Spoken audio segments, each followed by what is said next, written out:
Hello students. तो हम law का नेक्स्ट रिवीजन लेक्चर स्टार्ट करते हैं।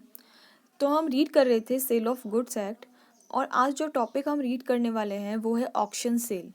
ठीक है। तो बेसिकली ऑक्शन सेल क्या होती है, इन जनरल टर्म्स आपको भी पता है कि इसके अंदर कोई भी जो गुड्स है उसकी ऑक्शन होती है, और जो हाईएस्ट बिड देता है उसको उसकी सेल कर दी जाती है। ठीक है। एंड इसके regarding sale of goods act में क्या प्रोविज़न है आज हम रीड करेंगे। तो सबसे पहले आपको यहाँ पे एक चार्ट दिख रहा है ऑक्शन सेल का, जिसमें एक होता है ऑक्शनियर जो इनवाइट करता है बिड्स को। तो इसको हमने कॉन्ट्रैक्ट एक्ट में पढ़ा था कि किसी भी गुड्स को खरीदने के लिए इनवाइट करना, उसको हम बोलते हैं इनविटेशन टू ऑफर। ठीक है। ये जनरल पब्लिक के लिए ऑफर देता है, इनविटेशन टू ऑफर। देन जो बिडर्स है वो सब आके और अपना अपना बिड देते हैं। तो जब वो बिड देते हैं तो इसको हम क्या बोलते हैं, ऑफर। ठीक है। एंड जो हाईएस्ट बिड है उसके ऊपर जो ऑक्शनियर है वो अग्री होता है, अपनी एक्सेप्टेंस देता है, एंड उसको वो गुड्स सोल्ड कर देता है। इस तरीके से यहाँ पर जो ये कॉन्ट्रैक्ट है पूरा कंप्लीट होता है। ठीक है। तो आई होप आपको यहाँ तक समझ में आया होगा। अभी तक मैंने कुछ भी ऐसा नहीं पढ़ाया है, हम कॉन्ट्रैक्ट एक्ट में ऑलरेडी ये डिस्कस कर चुके हैं। ठीक है। अब सेल ऑफ गुड्स एक्ट में इसके रिगार्डिंग क्या प्रोविज़न है, इसको रीड करने के लिए आपकी बुक पे आ जाइए। आप पेज नंबर 106 पे, आपके सीएमए मॉड्यूल के अंदर पेज नंबर 106 पे रीड कर रही हूँ मैं। ठीक है। ये क्या बोलता है, auction sale is a model of selling property by inviting the bids publicly and the property is sold to the highest bidder.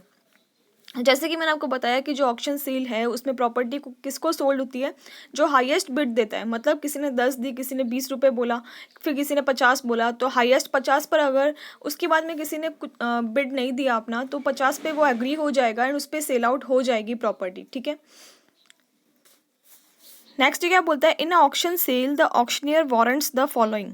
मैं आपकी बुक में ही रीड कर रही हूँ। एक ये बोलता है the auctioneer warrants his authority to sell. तो ऑक्शनियर है वो इस बात की वारंटी देता है कि उसके पास में सेलिंग उस प्रॉपर्टी को सेल करने की अथॉरिटी है। एक्चुअल में क्या होता है कि जो ऑक्शनियर होता है वो एक तरीके से जो सेलर है उसके एजेंट की तरह काम करता है, क्योंकि ये प्रॉपर्टी को बेचने का काम उसके बिहाफ पे कर रहा है, तो एक तरीके से उसका एजेंट हो गया जिसके पास में अथॉरिटी है उस प्रॉपर्टी को सेल आउट करने की। ठीक है।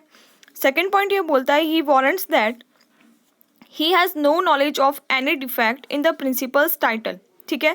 तो यहाँ पर ऑक्शनियर है वो इस बात की भी वारंटी देता है कि उसने उसके अनुसार जो प्रिंसिपल है, मतलब कि जो सेलर है उसके टाइटल में कोई डिफेक्ट नहीं है, मतलब उसका गुड टाइटल है उस प्रॉपर्टी के ऊपर। ठीक है। थर्ड पॉइंट ये बोलता है, he warrants to give the quiet possession of the goods to the buyer against the payment of price.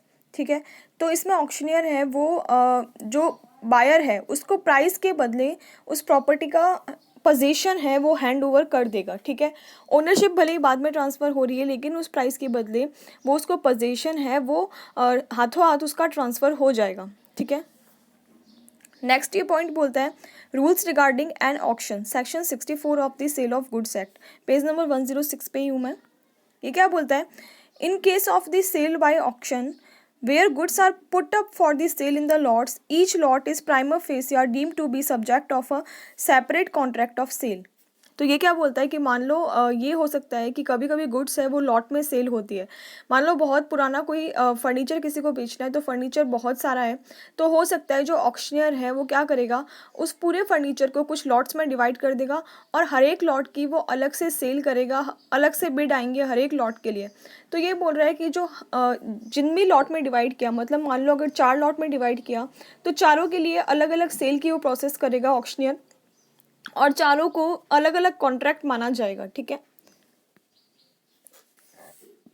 तो मान लो अगर फर्स्ट लॉट है उसको किसी मिस्टर ए ने हाईएस्ट बिड दी तो उसका हैंड ओवर हो जाएगा। सेकंड लॉट की हो सकता है मिस्टर बी ने हाईएस्ट बिड दी हो। इस तरीके से जो हर एक लॉट है उसको हम सेपरेट कंसिडर करेंगे, उसके लिए सेपरेट अग्रीमेंट होगा। ठीक है।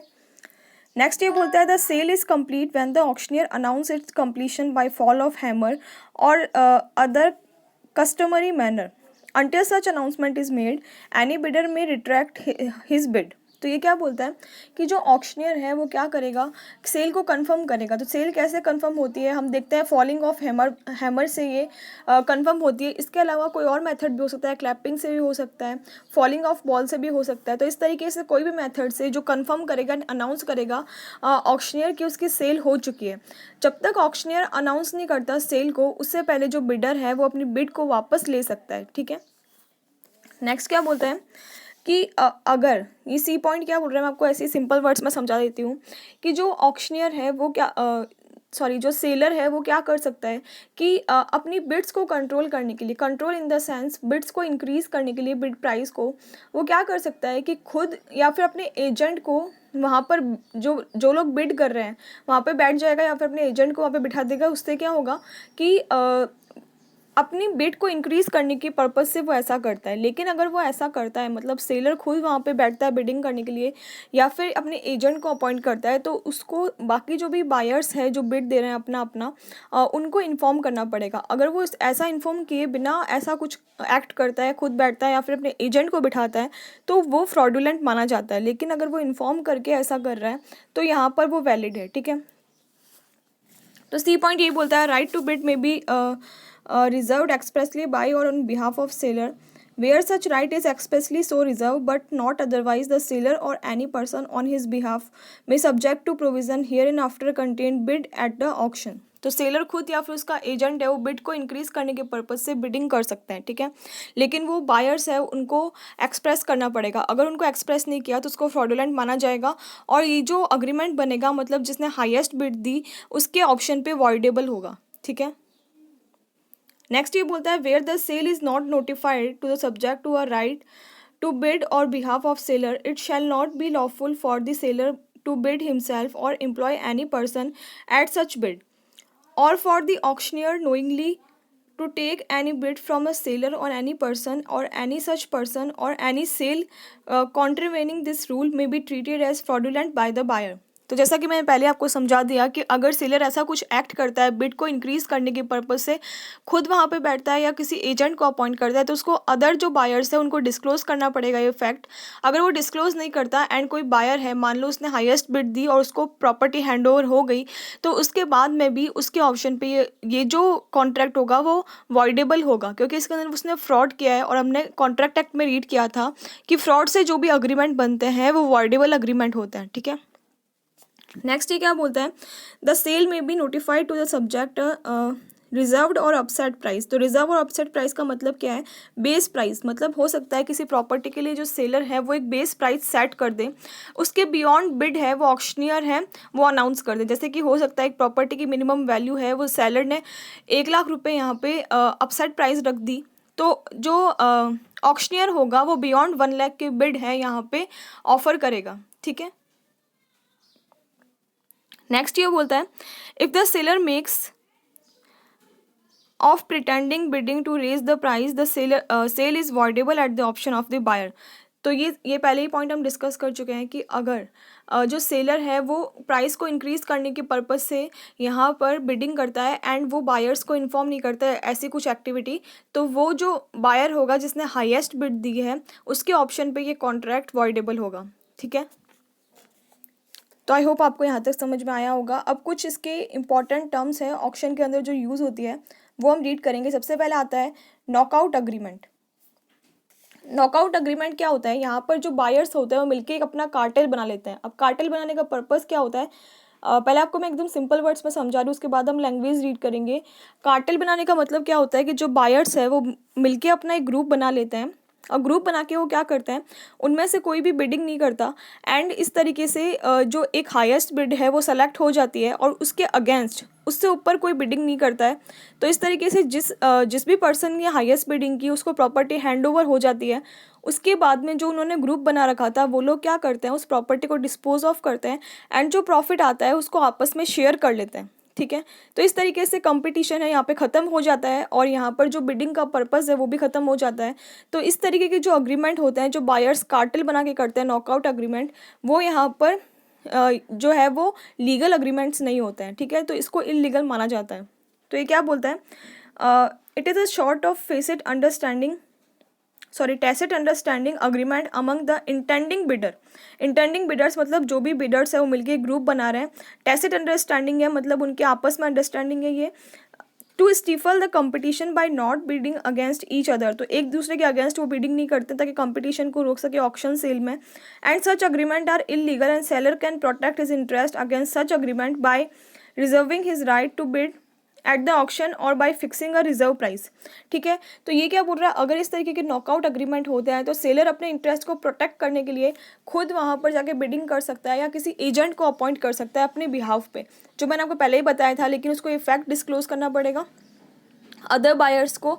या फिर वो क्या कर सकता है, एक रिजर्व प्राइस रख सकता है। रिजर्व प्राइस अपसेट प्राइस जो हम पहले डिस्कस कर चुके हैं, एक बेस प्राइस रख देगा एंड उसके वो बियॉन्ड बिड है वही एक्सेप्टेबल होंगे। ठीक है, और अगर जो बिड है वो बेस प्राइस तक नहीं पहुंचते हैं तो उस केस में जो सेलर है वो उस ऑक्शन को कैंसिल भी कर सकता है। ठीक है, नेक्स्ट ये बोलता है डैम्पिंग अग्रीमेंट। डैम्पिंग अग्रीमेंट क्या होता है, तो हम रीड करना स्टार्ट करते हैं। Damping is a act to dissuade the intending buyer from bidding or from raising the price by pointing out a defect of the goods or by doing some other act which prevent the person from forming a fair estimate of the price of the goods. Damping is illegal and the auctioneer can withdraw the goods from the auction.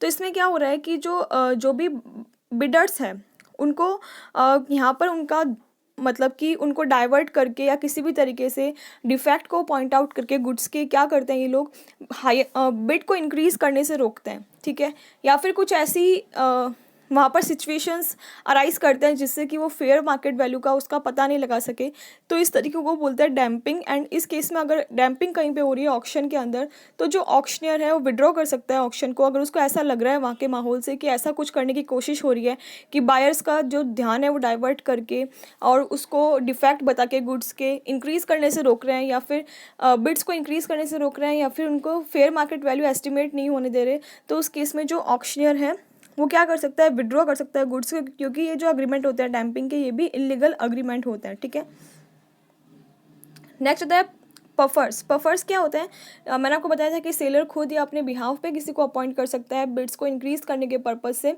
लेकिन buyers को inform करके। तो जिस भी person को अगर जो seller है वो अपने बिहाफ पे अपॉइंट करता है बिड्स को इंक्रीज़ करने के लिए, उसको हम क्या बोलते हैं, पफर। ठीक है, जो फिक्टिशियस बिड देता है। तो यहाँ पर क्या है, puffer is a person who is employed by the seller to raise the price by fictitious bids. ठीक है, नेक्स्ट आता है प्रिटेंडिंग बिडिंग, प्रिटेंडेड बिडिंग। ठीक है, ये जो प्रिटेंडेड बिडिंग होती है वो प्राइस को इंक्रीज़ करने के पर्पज से की जाती है। ठीक है, तो ये क्या बोलता है, a bid once made can be withdrawn before the fall of hammer even if expressly prohibit. ठीक है, तो ये क्या बोल रहा है कि a bid once made can be withdrawn before the fall of hammer. तो जब भी हैमर फॉल होता है उससे पहले हम बिड को वापस ले सकते हैं। जैसे कि मैंने आपको पहले बताया था जब हमने सेक्शन 64 रीड किया उसके अंदर कि जब भी ऑक्शनियर है वो अनाउंस करता है उससे पहले जो बिडिंग है वो वापस ली जा सकती है। The seller can bid at the auction sale if the bidders are informed of fact. ये मैंने बताया था कि अगर सेलर है वो अदर जो बिडर्स है उनको इन्फॉर्म करके और वहाँ पर बिडिंग कर सकता है, तो उसको हम क्या बोलते हैं, pretended bidding. If the seller makes use of pretending bidding to raise the price the sale is voidable at the option of buyer.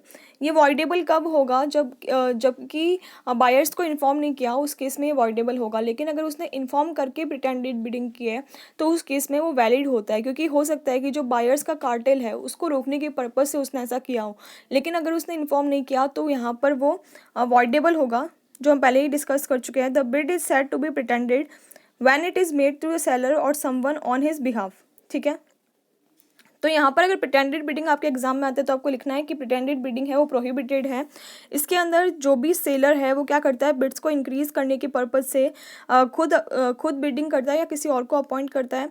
और यहाँ पर जो भी प्रिटेंडेड बिडिंग के अंदर कॉन्ट्रैक्ट बनेगा वो बायर या फिर जो बिडर हाईएस्ट उसके ऑप्शन पे वॉइडेबल होगा। ठीक है, तो इसके साथ ही हमारा ऑप्शन सेल कंप्लीट होता है। आई होप आपको समझ में आया होगा। तो मिलते हैं नेक्स्ट लेक्चर में। Thank you.